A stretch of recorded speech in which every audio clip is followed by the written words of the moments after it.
Sexy.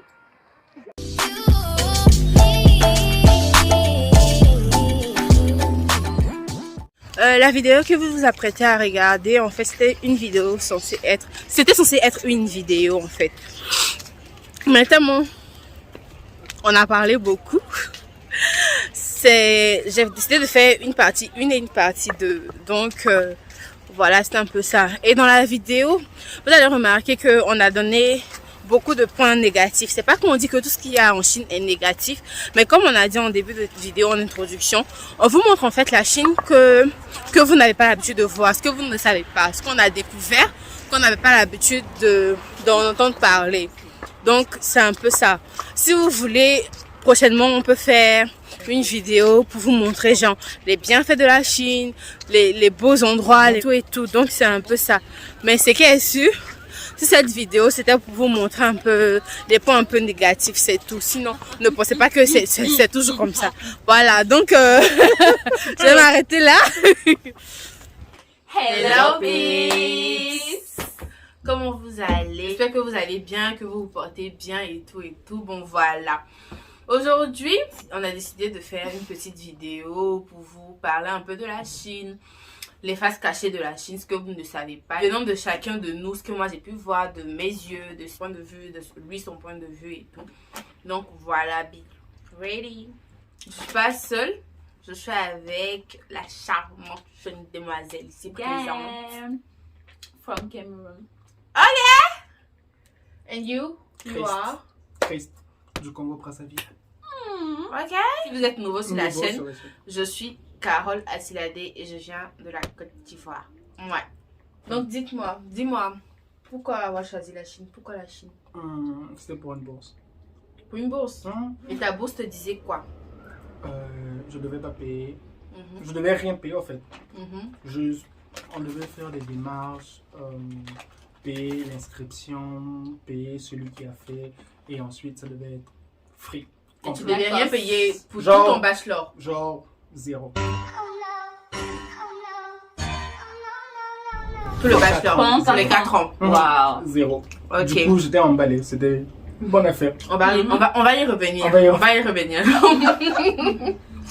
Et toi, pourquoi la Chine? Moi, je dirais que je n'ai pas vraiment choisi la Chine. Bon, c'est ça qui s'est présenté à moi. C'était le pays le plus facile d'accès vu que ma famille voulait que je voyage. Du coup, on a eu une proposition comme quoi il y avait des bourses en Chine et tout. Bon, et puis je suis venue. Bon, contrairement à lui, moi je savais que je devais payer, mais peut-être pas comme je paye là.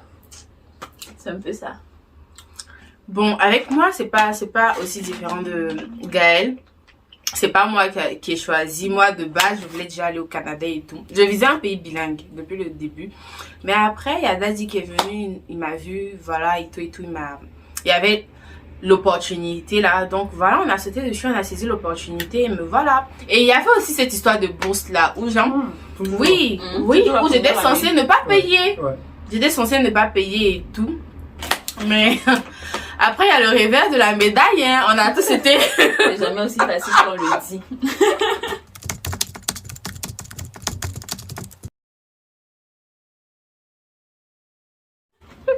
Trop beau pour être vrai. C'était trop beau pour être vrai. C'était trop beau pour être vrai. Quand on est arrivé ici, vraiment, on était au pied du mur. C'était genre...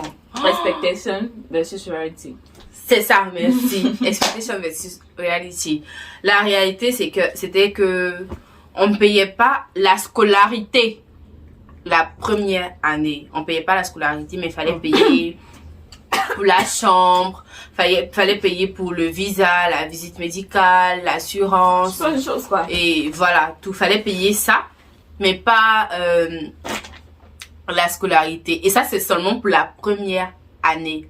Et les autres années, les autres 3 ans qui restent, vu que c'est 4 ans, on doit payer, je ne vais pas vous dire la somme, chercher, ça dépend des universités, voilà. Et puis les bourses aussi, ça dépend des universités. Hein. Il y a des bourses, il y a des villes, des universités où vraiment ils ne payent pas et tout. Et puis ça dépend aussi de ce que tu étudies, ton major, la langue dans laquelle tu étudies. La langue, ouais. Je pense que peut-être en chinois, il y a des bourses. Ouais, la langue. Ceux qui étudient en chinois, vraiment, je pense ils ont plus d'avantages. Avec le CSI, genre tu payes pas et tu es payé. Mais ça, c'est plus en master. Hein. Avec le bachelor aussi, non? Avec le bachelor, je dois étudier en chinois. En chinois? Oui, je parle de chinois. Ouais. Genre, tu étudies en chinois et tu payes pas l'école, tu payes rien et tu es payé. Donc, si vous voulez venir en Chine, faire vos études et tout, je vous conseille d'étudier d'abord le chinois. Au moins pendant 4 ans pour avoir au moins le HSK4. Ouais, le HSK4, comme ça vous ouvre plein de potes dans plein d'universités. Si c'est que vous êtes peut-être au lycée, mieux, tu es encore au lycée, tu prends de petits cours de chinois à côté et tout. Jusqu'à ce que tu as ton bac et tout, tu as déjà un niveau en fait. Donc quand tu arrives, tu peux directement commencer cours en chinois. Et genre, il y a plus d'avantages par rapport à venir faire les cours en anglais. Et puis, pardonnez. Les cours en anglais, ne faites pas comme nous. Parce que nous trois qui sommes assis là, quand on est venus, on était zéro en anglais. On était nuls en anglais. Je vous conseille d'apprendre l'anglais. Hein. L'anglais, ça aide beaucoup. Aujourd'hui, ça va. Je parle en anglais. Je peux tenir une conversation. Je fais mes cours en anglais. Genre, ça va. Aujourd'hui, ça va très bien et tout et tout. Mais au début, vraiment. Pardonnez seulement. Une autre fois. Et puis, guys, je vous ai pas dit. Avec mon petit anglais que je connaissais de bonjour, bonsoir du pays. Quand je suis arrivée, lui, je le connaissais pas. J'avais rencontré un mec ici, il n'est plus là. Et quand je suis arrivée et tout, il m'a fait passer pour une américaine. Il m'a fait passer pour une américaine. Et quand j'ai rencontré Chris, je me suis fait passer pour une américaine à parler mon anglais bricolé. Moi aussi, j'étais zéro. Ouais, lui aussi, il était zéro. Donc, il me croyait. Il me dit, ah, l'américaine. Les gars, si vous voulez venir, que ce soit pour étudier en anglais ou bien en chinois, préparez-vous d'abord. Apprenez l'anglais, apprenez le chinois pour ne pas, voilà. La base. Et même si vous faites les cours en anglais, prenez une petite base en chinois. Vos premières impressions en Chine, quand vous êtes arrivé, genre, c'était quoi vos premières impressions? Comment je suis arrivée? Déjà, je suis arrivée par Shanghai. C'était super beau, c'était joli et tout. La maison où j'étais, c'était waouh et tout. Bon. Là, ça allait, hein. Et puis, je suis arrivée dans ma ville. La fille qui m'a accueillie et tout était super sympa. Je suis allée dans son école, la chambre était jolie, c'était chic et autres. Ok, ça allait. Quand j'arrive dans mon école déjà de base, on me dit il n'y a pas de chambre. Il n'y a plus de chambre pour les filles, du coup je dois aller vivre à l'extérieur. Bon, de là déjà je suis toute seule et tout, ça m'enchante pas, je suis pas contente. Mais j'ai pas le choix en fait, je dois aller dehors. Mais quand j'arrive dehors, je peux te dire ça ici. Vas-y, exprime-toi. Là où on m'a amené, franchement, c'était... Oh, putain de merde. C'était la merde. On va pas vous mentir, hein. C'était la merde. Le quartier, c'était un vieux quartier. C'était en fait la Chine qu'on vous montre pas. La Chine que vous n'allez jamais connaître en fait. Les bidonvilles, je vais appeler ça comme ça. L'on croit. Comparé à d'où je venais, c'était nul. Mais après, bon, à l'école, c'était quand même beau. C'était joli où on était, où on nous a accueillis, les bureaux. J'étais surtout curieuse, avec un peu de timidité, parce qu'au fond, je suis un peu timide. Mais j'étais curieuse de voir comment déjà la fille qui m'accompagnait et quelques personnes aussi que j'avais rencontrées pouvaient parler chinois. Mais je ne parlais rien de bon. La manière de parler, les autres qui parlaient anglais, pourtant ils étaient francophones. J'étais là, waouh, c'est super. Peut-être moi aussi, dans 3 ans, 4 ans, je serai comme eux. Peut-être que je suis même plus qu'eux. Donc c'est un peu ça. Ouais. Je suis arrivé par Chengdu et il faisait très froid. Genre, il faisait. Ouais, non. Genre, début septembre. Mais à Chengdu, il faisait très froid. Genre, c'était un changement brutal. Je pense qu'en septembre, chez nous, il fait encore. Il fait chaud. Moi, quand je suis arrivée, c'était très chaud même. Ouais, mais à Chengdu, il faisait plutôt froid. Ça, c'était la première chose de avoir. Merde. Et à l'aéroport, la façon dont les Chinois nous regardaient. J'avais jamais vécu ça au pays. Genre, tu vois, c'est normal. Vous êtes noirs, vous marchez et tout. Et à l'aéroport, il y avait des Chinois qui nous regardaient. Il y en a qui riaient. Il y en a qui couraient. Et moi, on me prenait même en photo. Ouais, c'est même ça. Le plus intéressant, il y en a qui venaient te prendre en photo. Et je te dis, waouh, c'est carrément un autre monde. J'avais jamais imaginé ça. Donc, probablement, si vous voulez venir en Chine, attendez-vous à ça. Ouais, préparez-vous. Préparez-vous psychologiquement. Parce que ça, c'est partout. Hein. Moi aussi, je suis arrivée par Shanghai. Et déjà, je devais attendre à l'aéroport, la fille qui allait venir me chercher et tout. Et pendant que j'attendais, et comme Chris l'a dit, hein, en tout cas, tu attires beaucoup d'attention parce que tu es noire. Et ces gens, ils n'ont pas l'habitude de voir des noirs. Donc, ils sont genre... Curieux. Voilà. Et c'est pas genre, comme chez nous, tu vas voir quelqu'un, tu vas regarder la personne. Et quand la personne va te regarder, tu seras gêné, tu détournes le regard. Une fois, tu changes. C'est même pas ça. Eux, ces gens, ils te fixent. Carrément. Et quand tu fixes, genre, ils détournent pas le regard, ils vont te fixer jusqu'à ce qu'ils sont fatigués, quoi. Ils partent. Et il y en a d'autres qui ont l'audace. Ils font sortir leur téléphone, ils te prennent en photo, petite vidéo et tout. Genre, tu es choqué, quoi. Tu te dis, mais attends, qu'est-ce qui se passe? Et après, il y a la fille qui est venue me chercher. Déjà, on doit partir. On est dans l'aéroport et tout. Et elle appelle le chauffeur de taxi et tout. Ok. Elle parle avec lui en chinois et tout. Waouh. Genre, waouh. Est-ce que moi j'aurais ce level là un jour? Tu vois, c'est ce que je te dis. Donc on arrive chez elle, c'est bien chic. Shanghai c'est bien chic, c'est bien beau et tout. Les appartements, waouh. Mais la vie est très chère là-bas. Et après, fallait rentrer. Quand je rentre dans mon train, puisque j'ai pris un TGV pour venir dans ma ville qui est Nanchang, j'étais la seule noire. Je me sentais mal à l'aise. J'étais très mal à l'aise. Moi, c'était la seule. Par contre. C'était pas la seule noire? J'étais la seule noire, mais puis il me dérangeait pas. Il y avait juste un monsieur de l'autre côté, il m'a demandé Where are you from? Il m'a dit il connaît le Kenya et tout. Mais ça allait en fait. Moi, c'était genre les regards étaient sur moi comme ça. Ouais. J'étais mal à l'aise, j'étais pressée. C'était 4 heures, mais ça a été très très long pour moi. C'était 4 très heures long le pour moi. trajet. Le trajet Shanghai-Nanchang. Et c'était très long. Après, quand je suis arrivée aussi, il y a une université qui est un peu loin quand même d'ici, où il y avait genre un contre maître qui m'a accueilli. Et son université, c'était très beau. On est dans la même ville. Hein. Son université, c'était très beau et tout, les chambres. Et il était dans une single room. Genre, il a sa chambre à lui seul, avec la douche et tout. Donc, je lui ai même posé la question. Je dis, attends, mon université, ça sera pareil? Il me dit, je ne sais pas, parce que les universités ici, là, chacun a son style. Je dis, ok, mais en tout cas, j'ai déjà une idée de à quoi m'attendre. Voilà, je me dis, voilà, même si, genre, ça avoisine un peu ça. Donc, on arrive déjà pour trouver l'université, c'était dur. Et on arrive pour trouver même le dortoir, le building C, c'était compliqué. On arrive, je sais pas pourquoi, moi je suis arrivée après elle. Elle n'avait pas eu la chambre, mais moi on m'avait dit que genre, il y avait une chambre, mais la chambre était occupée. Donc, fallait attendre quelqu'un. Bon, l'histoire est trop compliquée. Si je parle, j'ai trop parlé. Mais c'est qu'elle su. Pendant les 3 premiers jours, j'ai pas dormi dans la chambre qui devait m'être attribuée. J'ai dormi avec quelqu'un d'autre. Il y a une fille, une Congolaise aussi de Brazza. Kate. De Brazza aussi. Elle était très gentille avec moi. Elle m'avait hébergée pendant 3 jours. Jusqu'à ce que la chambre soit libérée et tout. Kate kiss. Bisous, Kate. Coucou. Il y a aussi le truc de la langue. Surtout nous qui venons des pays francophones. Tu as parlé le français et tout, et tu arrives dans un pays où tout le monde, où déjà les gens parlent que le chinois. Parce que sans vous mentir, peut-être vous allez penser que les Chinois parlent l'anglais, non. C'est peut-être dans les universités, tu vas avoir quelques-uns qui se débrouillent un peu en anglais, et aussi les professeurs et tout. Sinon les Chinois ils parlent que le chinois. Donc tu arrives dans un pays où tu peux pas te faire comprendre, tu peux pas comprendre la personne en face de toi. Donc c'est un peu genre, tu es un peu perdu et tout. Mais apprenez le chinois avant de venir, ou bien l'anglais, c'est important. Qu'est-ce qui vous a le plus choqué en Chine? C'est comme ça, Kiki. J'ai vu un chinois cracher dans l'ascenseur. Jésus! Je vais jamais. Je suis désolé. Vas-y. Mais je vais jamais oublier ça. Un chinois qui a craché dans l'ascenseur. On était ensemble. Ça m'a choqué.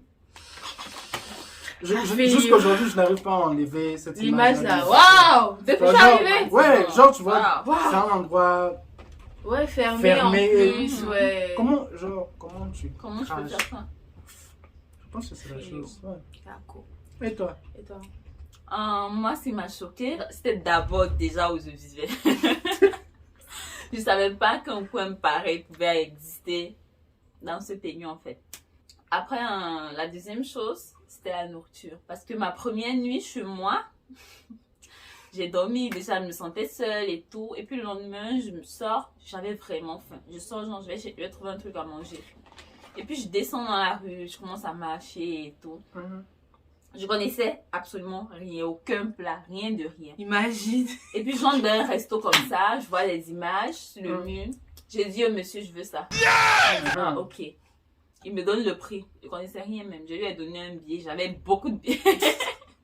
Je lui ai donné un billet. Il m'a remboursé et tout. Ah, j'étais riche. Tout le monde, non. Quand tu arrives, on te donne un paquet d'argent. J'étais riche.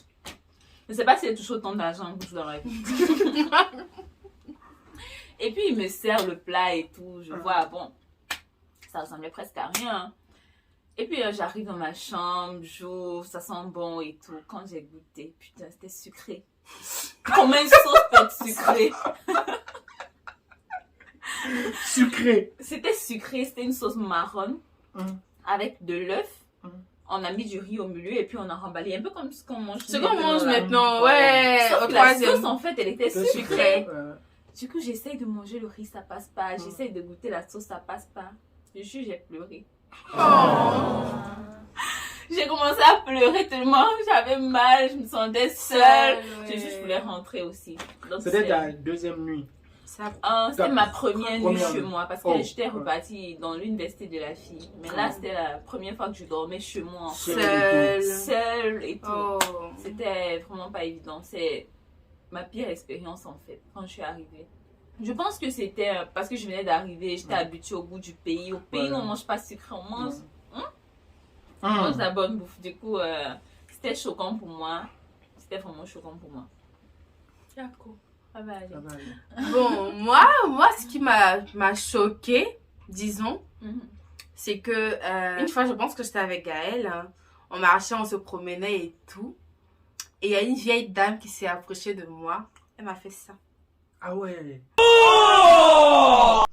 Pour voir si genre j'allais déteindre, si ma peau allait genre quitter, genre pourquoi. Elle n'arrivait pas à comprendre pourquoi j'étais noire et genre. De tes cheveux. Oui, et il y a aussi. Et il y a aussi le fait, ça maintenant ça a cessé. Au début quand on était arrivé, bon ça n'a pas cessé. En tout, mais au début quand on est arrivé, c'était trop. C'était too much. Ces gens-ci n'ont pas honte. Pas du tout, en fait. Genre, tu peux être là, ils vont s'approcher de toi et commencer à te toucher les cheveux. Genre, on se connaît ni d'Adam, ni d'Ève. C'est gentleman. Genre, tu es choqué, quoi. Tu te dis, mais hey, on se connaît pas. D'où tu touches mes cheveux, en fait? Elles vont te toucher les cheveux, te demander si c'est vrai, si ce sont des vrais cheveux. Au début, moi, je disais toujours, c'était vrai. Hein. C'est vrai. Quand tu peux demander, c'est vrai. Oui, c'est vrai. Ce sont mes vrais cheveux. Et puis, Chris l'a dit aussi, ce sont des gens qui crachent partout. Ça aussi, et ils vont te tirer ça du cerveau. Ça vient du cerveau. Ils vont te tirer ça comme ça. Tu as dit, ils avalent le cerveau. Non, mais pour la première fois, ça m'a vraiment choqué. Et il y a aussi peut-être le fait que la nourriture est trop épicée. Genre trop pimentée. Au début, ça aussi, ça m'a pas vraiment choqué, mais ça me dérangeait. Moi aussi, au début, j'avais beaucoup de maux de ventre à cause de ça. Et puis, je savais même pas. C'est une fois, j'ai parlé à un ami et puis je lui ai dit, j'arrive pas à manger parce qu'à chaque fois, il y a trop de piment. Il m'a appris comment on dit que tu veux pas de piment, que tu veux moins de piment. Du coup, ça allait déjà. Mais elle n'a pas connu ce problème. Moi, j'aime le piment, donc moi c'est plus le côté sucré parce que souvent tu vas avoir genre un plat qui te plaît, tu vas vouloir acheter surtout le poulet et le porc. Tu vas acheter et tu manges, la viande est sucrée, mais et puis c'est joli à voir comme ça, tu as juste envie de manger, mais et puis souvent aussi tu vas acheter des choses et tu manges, tu te dis c'est la viande et tout. Et si tu fais erreur de demander ça, c'est quelle viande, ils vont te faire sortir non là. Tu es capable de manger des choses que tu n'as jamais mangé au pays. J'ai failli manger la grenouille un jour avec lui. On aurait dû goûter. On aurait dû goûter. Une nouvelle expérience. Ne pas mourir bête, n'est-ce pas? Ne pas mourir bête, c'est ça même. Ça commence à rire. Ça commence genre. C'était frustrant et on avait une amie dans le groupe là, de ça qui sont. Comme d'habitude, n'oubliez pas de liker, de partager, de commenter, de vous abonner et puis d'activer la cloche de notification pour ne pas manquer les prochaines vidéos. Bye bye, peeps!